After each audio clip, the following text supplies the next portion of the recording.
سنخوض معاركنا معهم وسنمضي السلام علیکم ورحمۃ اللہ وبرکاتہ۔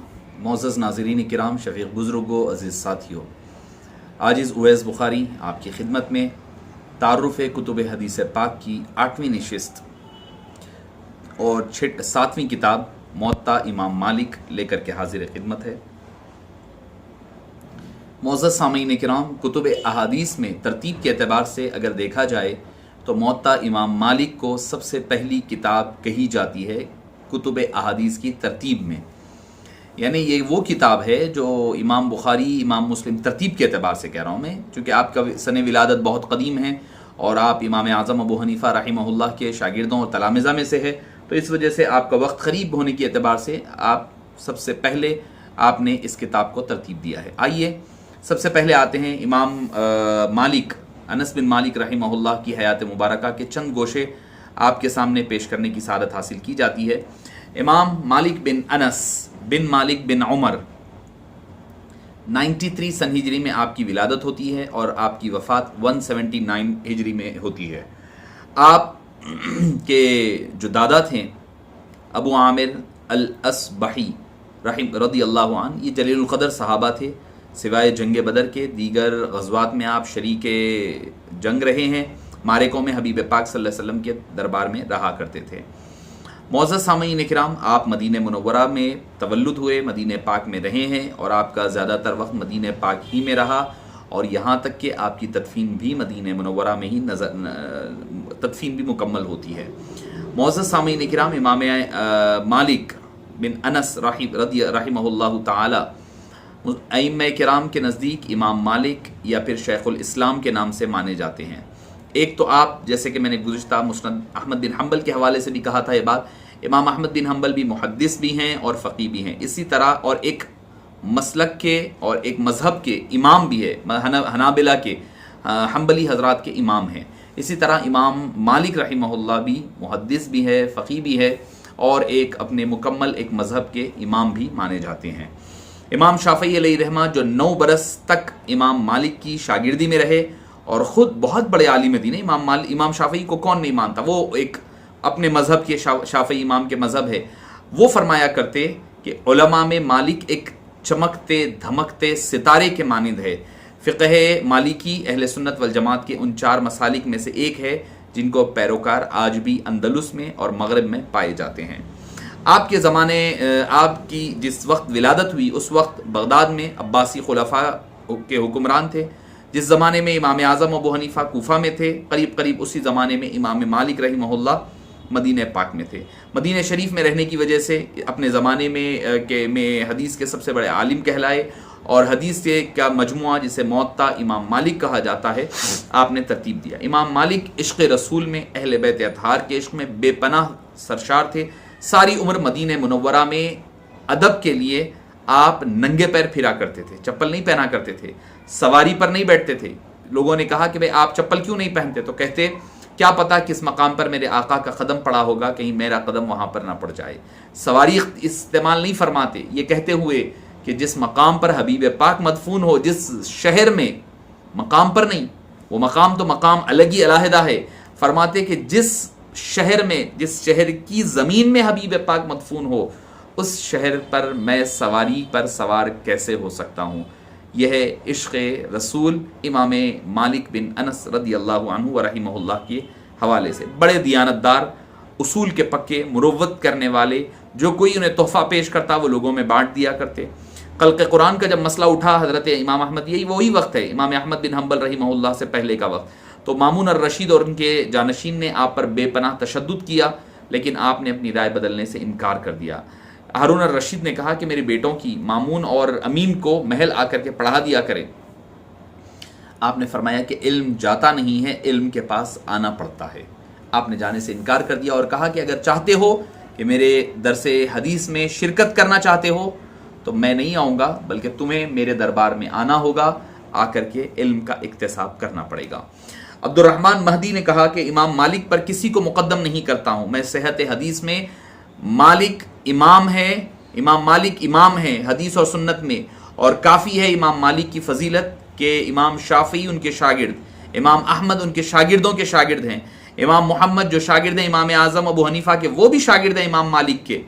معزز سامعین کرام یہ مقام ہے۔ سفیان بن عیینہ نے کہا کہ حدیث سے قریب ہی لوگ سفر کریں گے، اور لوگ جو ایک حدیث پاک ہے جس کو امام ترمذی نے نقل کیا ہے، اور فرمایا اس سے مصداق امام اعظم امام مالک رحمہ اللہ ہے۔ آپ صلی اللہ علیہ وسلم نے ارشاد فرمایا کہ وہ وقت آئے گا کہ لوگ جو ہیں سفر کرتے ہوئے وہاں پر آئیں گے، مدینہ پاک آئیں گے، اور مدینہ کے ایک باشندے سے حدیث کو علم کو حاصل کریں گے۔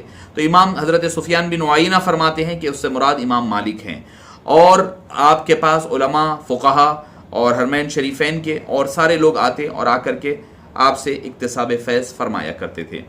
معزز سامعین کرام، اس سے بڑھ کر کیا اور فضیلت ہونی چاہیے کہ امام شافعی علیہ رحمہ نے فرمایا آسمان کے نیچے کتاب اللہ کے بعد کوئی کتاب امام مالک کی موطا سے زیادہ صحیح نہیں ہے۔ حالانکہ اس پر اختلاف ہے، اختلاف رائے ہوگا اور ہے بھی، مگر امام شافعی علیہ رحمہ کے نزدیک وہ فرماتے ہیں، ابن عربی نے کہا کہ موطا سب سے بڑی کتاب ہے، اور امام ابن عربی علیہ رحمہ فرماتے ہیں اس کے بعد بخاری شریف کا نمبر آتا ہے، یعنی ان کے نزدیک موطا مالک بخاری شریف سے بھی اعلیٰ ترین کتاب ہے۔ معزز سامعین کرام، امام مالک نے اس کتاب کو 70 فقیہوں پر پیش فرمایا، سب نے اس پر موافقت کی۔ امام شافعی نے فرمایا آسمان کے نیچے کتاب اللہ کے بعد یہ سب سے بہترین کتاب ہے۔ اس کے بعد آپ نے اس کتاب کو ترتیب دیا اور اس کے بعد آپ نے لوگوں کے سامنے پیش فرمایا۔ معزز سامعین کرام، امام مالک نے سب احادیث و آثار موطا کے 1027 ہیں، ان میں سے 600 حدیثیں مسند اور 222 حدیثیں مرسل ہیں۔ میں اس پر آپ پر گفتگو کروں گا۔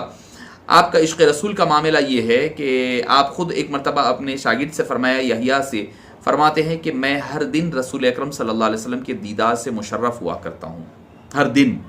قربان جائیے آپ کے مقام و مرتبے کے۔ اب فقہی مالکی فقہ کیا ہے؟ امام مالک رحمہ اللہ فقہ کے امام ہیں، اور اہل مدینہ میں کے تعامل کو خاص طور پر اہمیت رکھتے ہیں۔ ان کے نزدیک مدینہ منورہ محبت وحی یعنی وحی اترنے کا مقام ہے، تو آپ فرماتے ہیں کہ اہل مدینہ کا عمل حجت ہے، اور فقہ مالکی زیادہ تر جو فوکس اور بیس ہے اہل مدینہ کے اعمال اور ان کے اقوال پر۔ امام مالک سے جب یہ فرماتے کہ میں نے اپنے شہر کا عمل اسی مسئلے پر دیکھا، تو اس سے مراد جو ہے حضرت ربیعہ بن ابی عبد الرحمن اور ابن ہرمز ہوا کرتے ہیں۔ فقہ مالکی کا زیادہ تر چرچا اہل مغرب اور اندلس میں پایا جاتا ہے، اور اس لیے بھی کہ چونکہ اہل مدینہ کے پاس لوگ آتے اور علم اکتساب فیض فرمایا کرتے، تو امام مالک سے بھی وہ اکتساب فیض فرمایا کرتے۔ امام مالک علیہ رحمہ کی وفات 14 ربیع الاول 179 سن ہجری اور کو ہوئی ہے، اور آپ جنت البقیع میں سپرد خاک کیے گئے۔ آپ ایک 71 یا 73 میں آپ کی ولادت ہوتی ہے، 93 میں ولادت ہوتی ہے، اور 179 یا 173 میں آپ کی وفات اور ہوتی ہے، اور مدینہ منورہ میں آپ کی تدفین عمل میں آتی ہے۔ معزز سامعین کرام، حضرت سیدنا انس بن مالک رضی اللہ عنہ، مالک بن انس رضی اللہ عنہ نے جو کتاب کو ترتیب دیا ہے، وہ کتاب امام مالک نے اپنی عمر کا ایک بہترین وقفہ، اس کے بارے میں آتا ہے کہ 2 بادشاہوں نے، منصور نے اور بعد میں ایک اور بادشاہ نے آپ سے درخواست کی کہ آپ ایک موطا کی طرح کتاب لکھیں۔ آپ نے پھر بھی تأمل کیا، پھر بعد میں جب ایک کتاب کو دیکھا تو اس میں کمی و بیشی نظر آئی، تو آپ نے پھر اس کو ترتیب دینے کا ارادہ فرمایا ہے۔ معزز سامعین کرام، موطا جو ہے کس کو کہا جاتا ہے؟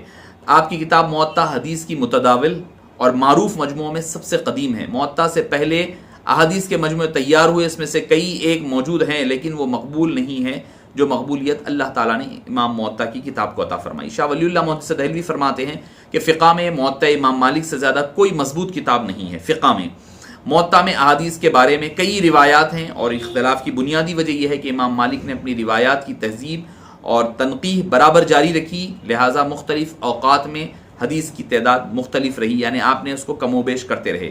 اور خود فرماتے عرضت کتابی ھذا علی 70 فقیہا من فقہاء المدینہ فکلہم واطانی علیہ فسمیتہ المؤطا، کہ لوگوں کو کے سامنے میں نے پیش کی 70 فقہاء مدینہ کے سامنے، سب نے اس پر موافقت کی، تو اس کے بعد آپ فرماتے ہیں کہ میں نے اس کے بعد اس کو ترتیب دیا ہے اور اس کا نام میں نے موطا رکھا ہے۔ معزز سامعین کرام، امام جب لوگوں نے اور ایک بات کہی کہ بھئی اس کون تھے، غالباً ابو جعفر المنصور تھے، انہوں نے کہا کہ آپ کی یہ کتاب موطا مالک کو جو ہے ہم قانون بنا دیتے ہیں، مدینہ پاک کا قانون سب کے اوپر لازم کر دیں گے کہ یہی کتاب پڑھی جائے. آپ نے فرمایا کہ نہیں، یہ کام ہرگز مت کریے. کیوں؟ کیونکہ جس مقام پر ہم رہ رہے ہیں، ہذا کل احد یؤخذ من قولہ ویترک الا صاحب ھذا القبر، فرمایا اس صاحب قبر کے علاوہ ہر ایک کی بات میں کمی بیشی ادھر ادھر ہوا کر سکتا ہے. آئیے اس کتاب کی جو موضوعات ہے اس پر گفتگو کرتے ہیں. سب سے پہلے آپ نے مرفوع اور متصل احادیث کو جمع کیا. پہلی قسم احادیث کی 8 قسموں پر آپ نے ترتیب دیا ہے. پہلا مرفوع اور متصل حدیث، دوسری مرسل حدیث، تیسری منقطع. چونکہ اگر آپ کو اس کی کون سی حدیث کی کیٹیگری ہے تو پہلے والا جو ہم نے انٹروڈکشن آف حدیث پاک کیا ہے اس میں آپ دیکھ سکتے ہیں. پھر چوتھی قسم آپ نے مرفوع حکمی کو لیا، پانچویں بلاغیات کو لیا، چھٹویں اقسام میں آپ نے اقوال صحابہ اور تابعین کو ذکر فرمایا، ساتویں میں امام مالک نے اپنے فقہ و اجتہاد کا ذکر فرمایا، آٹھویں میں لغوی و تفسیری افادات کو آپ نے ذکر فرمایا ہے. امام مالک نے اپنی کتاب کو فقہی ابواب پر مرتب کیا ہے. صرف حدیث صحیحہ پر اکتفا کرنے کی بجائے آپ نے اقوال صحابہ اور تابعین کو بھی ذکر کیا ہے. مسند کے ساتھ ساتھ مرسل حدیث سے بھی آپ نے استدلال کیا. اسی طرح سیدنا فاروق اعظم اور عبداللہ بن عمر سے وارد مسائل سے بھی استدلال کرتے رہیں. اہل مدینہ صحابہ و تابعین کے فتاوے سے زیادہ مانوسیت رکھتے، بالخصوص اگر کسی مسئلے میں فقہاء سبعہ کا اتفاق ہو جائے.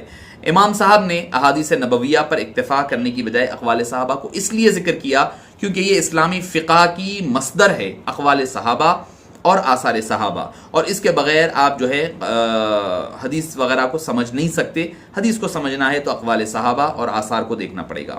ابن عاشور فرماتے ہیں امام مالک کا مقصد علم شریعت کی وضاحت تھی، اور علم شریعت صرف احادیث طیبہ پر منحصر نہیں ہے. یہ یاد رکھیں، آج صرف حدیث پر ہم منحصر ہو رہے ہیں، بلکہ فرماتے ہیں صحابہ کرام جنہوں نے نبی پاک کے معاملات کو براہ راست ملاحظہ کیا ہے، ان کے فیصلے اور فتاوے کا نام علم شریعت ہے.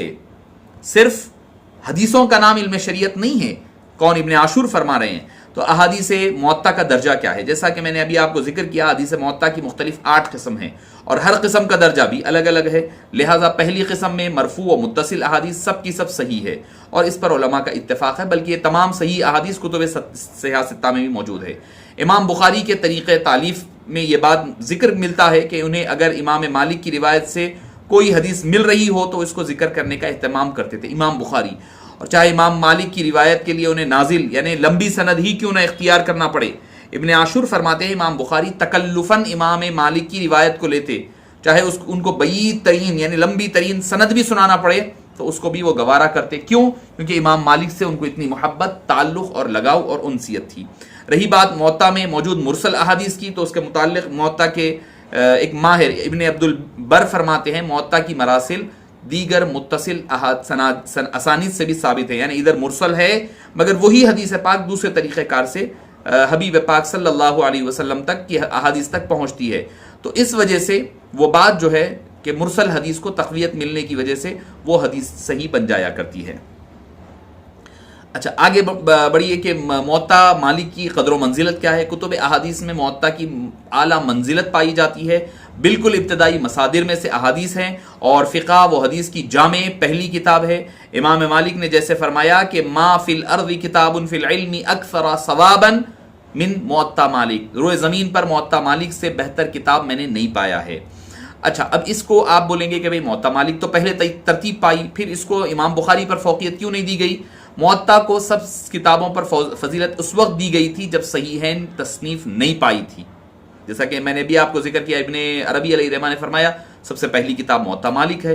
تو چنانچہ بعد میں جب صحیحین وغیرہ کی ترتیب ہو گئی تو امت کا اتفاق ہو گیا کہ ہما اصح الکتاب بعد کتاب اللہ. نمبر 2، کتب ستہ کے اندر بہت ساری روایت ایسی ہیں جو موطا مالک میں نہیں ہے.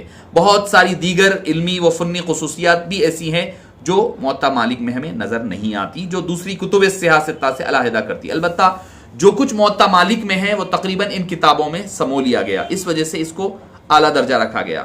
مالک ان نافع ان ابن عمر کی سند سے کتب ستہ میں ہر کتاب میں کثیر تعداد میں روایات موجود ہیں۔ تیسری چیز ایک وجہ یہ بھی ہے اس کی کہ موطا کا اگر مطالعہ کیا جائے تو اس میں احادیث کی تعداد بھی کم ہے، اور اس سے زیادہ یا قریب قریب امام مالک کے اقوال ہیں یا صحابہ کرام کے اقوال ملا کرتے ہیں، تو اس وجہ سے اس کو زیادہ حدیث کی کتاب سے زیادہ فقہی کتاب پر زیادہ محمول کیا جاتا ہے۔ تو معزز سامعین کرام، امام مالک علیہ رحمت و رضوان کی یہ موطا مالک کی چند آپ کے سامنے باتیں گوشہ گزار کرنے کی سعادت حاصل کی گئی کہ امام مالک نے جس کو جمع فرمایا، اور آپ نے زیادہ تر اس کو اپنے فقہی مسلک امام مالک پر، موطا امام مالک نے زیادہ تر اس پر ہی اکتفا فرمایا اور زیادہ تر ترتیب دی ہے۔ تو یہ تھا مختصر سا تعارف اور خاکہ موطا امام مالک کا۔